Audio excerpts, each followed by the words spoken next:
Lion and the Mouse. An Aesop fable. One day, a mighty lion was tired from hunting all morning, laying down taking nap under a large shade tree. A little mouse began running the sleeping lion. Wee, wee, wee! The lion woke up angry with a loud roar. Roar, roar! He grabbed the mouse with his large paw. The mouse struggled but cannot escape.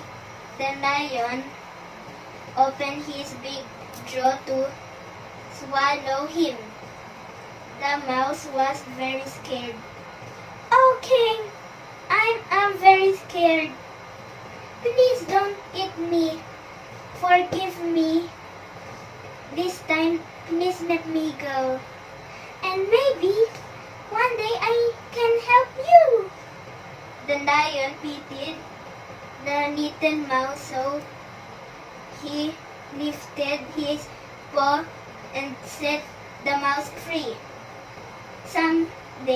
Sometime, the lion walking near the mouse's home. The lion accidentally stepped on the trap and the net made captured the lion. The lion struggled to free himself but could not.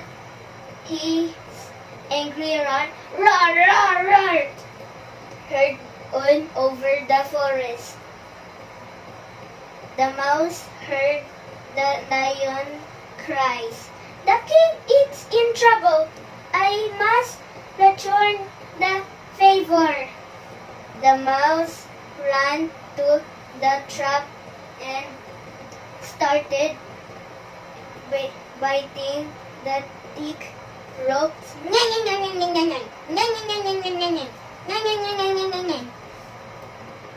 Finally, we freed the lion from the trap. Thank you, mouse. Live happily in the forest. You saved me now. You are the prince of the forest. You can play on my body.